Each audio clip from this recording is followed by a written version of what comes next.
आज हम बात करेंगे after IT pass out student के लिए उनके कैरियर से संबंधित, उनके भविष्य से संबंधित एक विशेष टॉपिक रहेगा, एक विशेष गाइडलाइन रहेगी। क्योंकि काफ़ी सारे जो विद्यार्थी जो हैं ये सोचते हैं कि आईटीआई कर लिया है, अब हमें किस फील्ड में जाना होगा।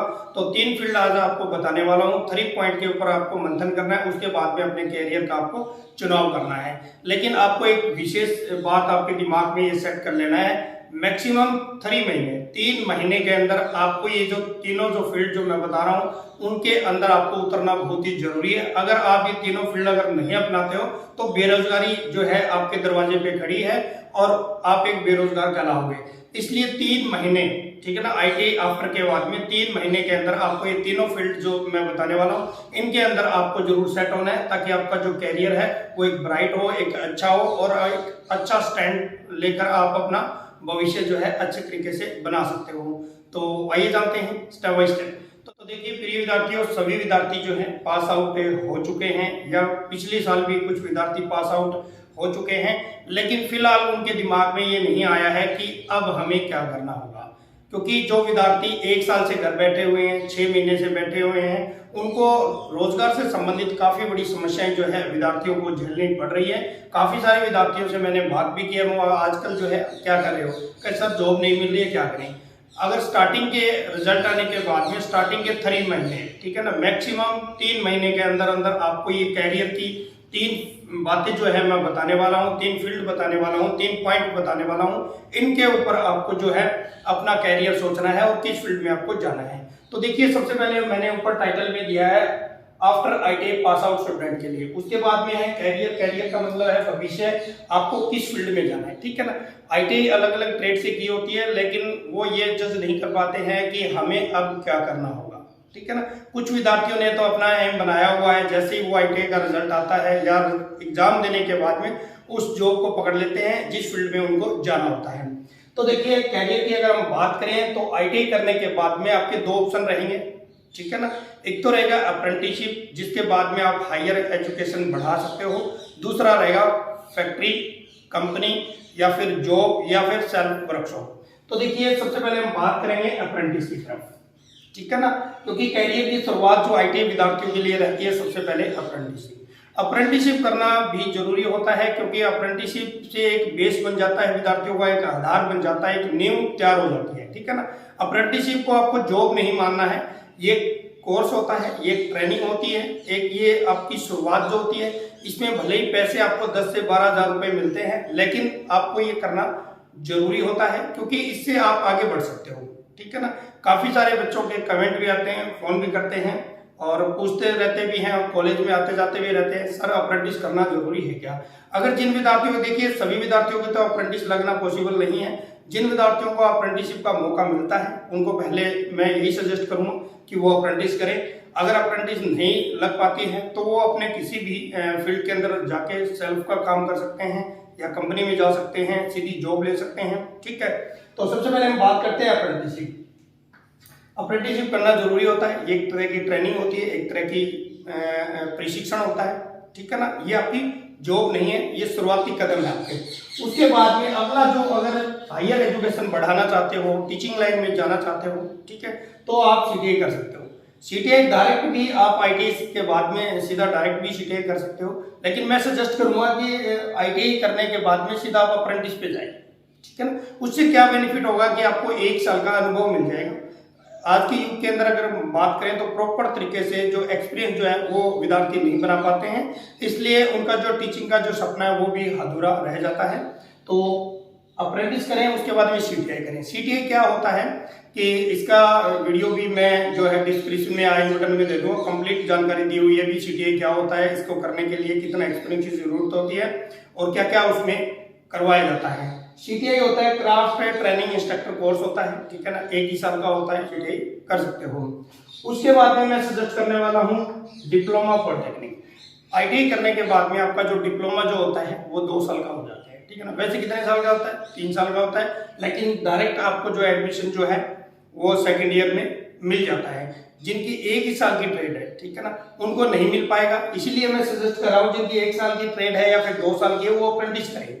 1 साल की आईटी और विद अप्रेंटिसशिप है, फिर भी आपको डिप्लोमा में 2nd ईयर के अंदर जो है एडमिशन मिल जाएगा।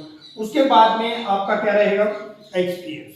आप किसी भी कंपनी में जाते हो, किसी वर्कशॉप में जाते हो या खुद का कार्य करते हो, तो आपका जो दिमाग जो है इतना मतलब शार्प हो जाता है, आप किसी भी काम को आसानी से कर सकते हो। इंस्टीट्यूट के अंदर भी आप एज ए इंस्ट्रक्टर की जॉब लग सकते हो, ठीक है ना, एक्सपीरियंस बनाने के लिए किसी भी फैक्ट्री में लग सकते हो, किसी वर्कशॉप में लग सकते हो, लेकिन वो थ्राइव होना जरूरी है, या तो प्राइवेट लिमिटेड हो या फिर लिमिटेड कंपनी हो, उसी के अंदर आपका जो है एक्सपीरियंस होना चाहिए। एक्सपीरियंस के लिए पीएफ अकाउंट होना आपका जरूरी होता है, और साथ ही जो आपकी जो तनख्वाह जो आती है, जो सैलरी जो आती है, वो भी बैंक अकाउंट की तरफ अकाउंट से ही होना चाहिए, ठीक है ना। आपकी जो सैलरी है उसी के अकॉर्डिंग आपका जो एक्सपीरियंस है वो माना जाएगा। तो जो विद्यार्थी हायर एजुकेशन पाना चाहते हैं तो वो इस फील्ड में वो जा सकते हैं, ठीक है। उसके बाद में कुछ जो विद्यार्थी ऐसे भी हैं कि उनकी अप्रेंटिस नहीं लग पाती है, ठीक है ना, प्रयास करते हैं लेकिन अप्रेंटिस नहीं लग पाती है, तो वो क्या काम करते हैं, वो उनको फैक्ट्री की तरफ जाना है, कंपनी की तरफ, ठीक है ना। कंपनी में क्या है कि वो टेम्परेरी जॉब लग सकते हैं, ठीक है ना। काफी सारी कंपनियां जो है आती है, जो कि एक ठेकेदार के माध्यम से विद्यार्थियों को लिया जाता है, उनको 1 साल रखा जाता है, उसके बाद उनको ड्रॉप आउट कर देते हैं, उसके बाद फिर रिन्यू कर देते हैं। इस तरीके से जो है कंपनियों ने एक फॉर्मूला सा बनाया हुआ है, वो उसके अकॉर्डिंग ठेकेदार के माध्यम से विद्यार्थियों को लेते हैं, लेकिन वो बुरी बात नहीं है, उसके लिए भी आपको एक एक्सपीरियंस दिया जाएगा। एक्सपीरियंस तो आपका बन रहा है, वो काम भी आपको सिखा रहे हैं, जिस फील्ड के अंदर जा रहे हैं आप उसमें करियर बना सकते हो, तो आपको खाली नहीं बैठना है घर पे, ठीक है ना। तो स्टार्टिंग के 3 महीने के अंदर आपको क्या करना है कि लगना ही जरूरी है, ठीक है ना।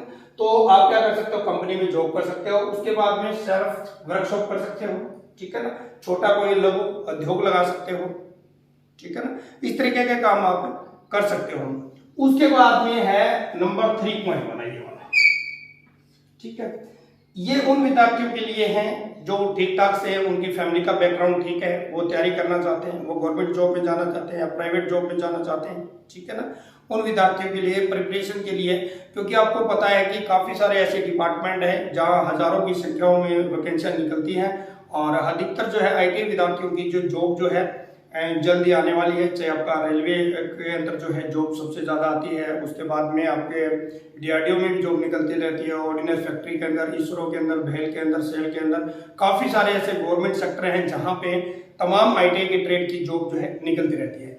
उसके लिए आपको क्या काम करना है, सेंट्रल जॉब या फिर स्टेट जॉब, ठीक है ना। जो विद्यार्थी अप्रेंटिसशिप भी नहीं लग पाई है उनकी, और वो कंपनी में भी काम नहीं करना चाहते हैं, ठीक है ना, काम इन दोनों में कौन करेगा, जो कि उनका बैकग्राउंड थोड़ा सा लो है, उनको पैसे की जरूरत है, ठीक है ना, लेकिन दोनों फील्ड ये अच्छे हैं, ये नहीं है कि ये अच्छा नहीं है ये भी अच्छा नहीं है, ये एक अलग क्राइटेरिया है जो कि हायर एजुकेशन पाने के लिए है, ठीक है। ये क्राइटेरिया ये वो रहेगा जो कि आपको खाली नहीं बैठना है, चाहे भले ही पैसे कम मिले, ठीक है ना, कम से कम कुछ सीख तो रहे हैं हम, हमें एक्सपीरियंस तो अनुभव हो रहा है। उसके बाद में नंबर 3 वाला ये पॉइंट है, ठीक है ना। इसमें आपको सेंट्रल गवर्नमेंट जॉब या फिर स्टेट खुद की से, चाहे वो यूपी से हो, चाहे हरियाणा से हो, चाहे मध्य प्रदेश से हो, चाहे गुजरात से हो, वो स्टेट गवर्नमेंट में टेक्निकल जॉब निकलती रहती है उनकी तैयारी के लिए, और सेंट्रल गवर्नमेंट जॉब की भी जॉब है उनकी तैयारी के लिए प्रिपरेशन करनी पड़ेगी। बहुत ही अच्छा उनका जो टेक्निकल जो सब्जेक्ट होता है उसको स्ट्रॉन्ग करना होगा, ठीक है ना।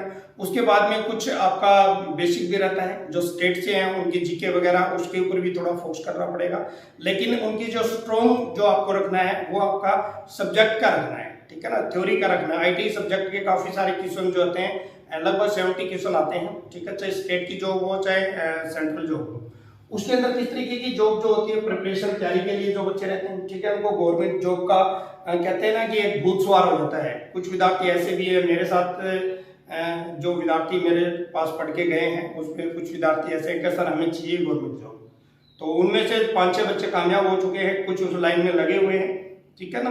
तो उसके अंदर प्रिपरेशन में लगे हुए हैं, तो उसके अंदर रेलवे के अंदर सबसे ज्यादा जो वैकेंसी आती है वो टेक्नीशियन की आती है या फिर लोको पायलट की आती है, assistant loco pilot. Loco pilot कौन होते हैं, जो रेल चलाते हैं।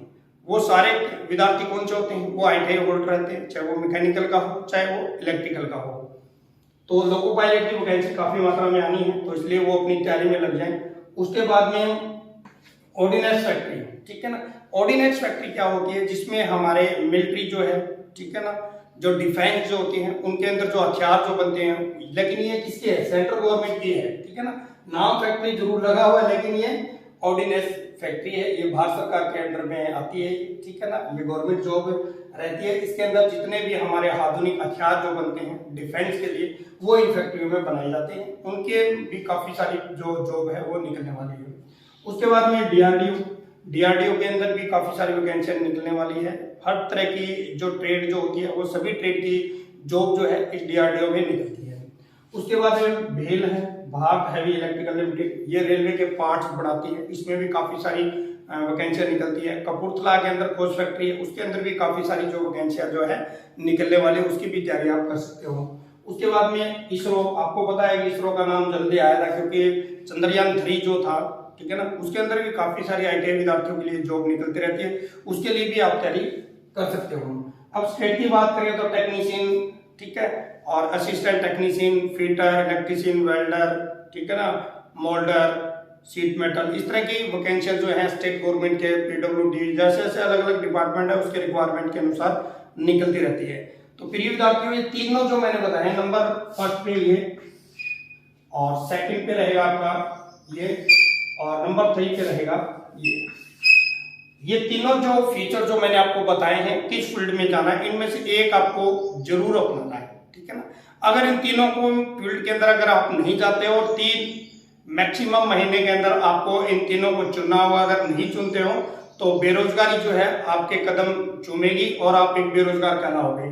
तो पैसे आपको नहीं देखने, पैसे भले ही आपको 6,000 मिले, 7 मिले, 8 मिले, 9 मिले, 10 मिले, जितने भी मिले, आपको शुरुआत जो है वो करनी होगी, क्योंकि थोड़े से ही हम आगे बढ़ सकते हैं। आज मेरे साथ के जो आईटी हमने उस दौरान की थी, तो आज वो मारुति के अंदर काम करते हैं, मेरे साथी थे, मेरे कुलीग जो थे, ठीक है ना। वो जो आज जो सैलरी ले रहे हैं, लगभग 1.5 लाख के करीब आईटी विद्यार्थियों की सैलरी मारुति के अंदर है, वो लगे थे 2007-8 के अंदर, ठीक है ना। तो आप इस तरीके से जो है आप जॉब ले सकते हो, लेकिन शुरुआत कहाँ से करी थी? 1500 रुपये। कहाँ से शुरुआत करी थी हमने? 1500 रुपये में शुरुआत करी थी। किसमें करी थी? अप्रेंटिस के अंदर हम गए थे, ठीक है ना। टीपीएच के नाम से कंपनी थी, फ्रीडा, TPH, the printer house private limited. कहाँ है ये? बल्लभगढ़ में। 2007 के अंदर कितने पैसे मिलते थे? 1500 रुपए। अप्रेंटिसशिप के पर मंथ की मैं बात कर रहा हूँ। आज अप्रेंटिसशिप के विद्यार्थियों को कितनी सैलरी मिलती है पर मंथ? लगभग स्टाइफंड जो मिलता है, कम से कम मान के चलो 8,000 से शुरुआत होती है। 8,000 से कोई भी कंपनी जो है कम नहीं देती है। 8,000, 10,000, 12,000, 13,000, 14,000, 15,000, 16,000, 17,000 तक भी मारुति कंपनी जो है आईटी विद्यार्थियों को अप्रेंटिसशिप का स्टाइफंड देती है, ठीक है ना। तो मैं टीचिंग लाइन के अंदर आ गया, ठीक है, इस साइड के अंदर आ गया हूँ। मेरे जो साथी जो थे वो कंपनी की जॉब पकड़ ली। कहां से? यहां से आके वो इस कंपनी में आ गए स्टार्टिंग, ठीक है ना। अप्रेंटिस करने के बाद में जस्ट इधर आ गए, इधर आ गए, मारुति कंपनी में लगे। आज उनकी अगर सैलरी की बात करें तो ये देखिए यहाँ पे कितनी जीरो है, इसके पीछे और कितनी जीरो और लग जाएगी, तो लगभग मान के चलिए 1,50,000, ठीक है ना। सॉरी, एक जीरो और आएगी, 1,50,000 उनकी सैलरी है पर मंथ की बात मैं कर रहा हूं। तो आपको ये ध्यान रखना है कि पैसे पे मत जाइए, स्टाइफंड पे मत जाइए। जितना आपको मिलता है उस पे आपका एक महीने का जो इतना गवर्नमेंट स्टाइफंड देती है, ताकि आपका खुद का गुजारा जो है आसानी से चल सकता है। प्रिय विद्यार्थियों, वीडियो कैसे लगी? इस वीडियो को अपने तमाम दोस्तों के साथ जरूर शेयर कर दें, क्योंकि ये फ्यूचर का मामला है। तो आशा करता हूँ कि वीडियो आपको जरूर पसंद आएगा। फिर मिलता है नए वीडियो एक नए टॉपिक है, तब तक आपको जय हिंद, जय भारत, वंदे मातरम।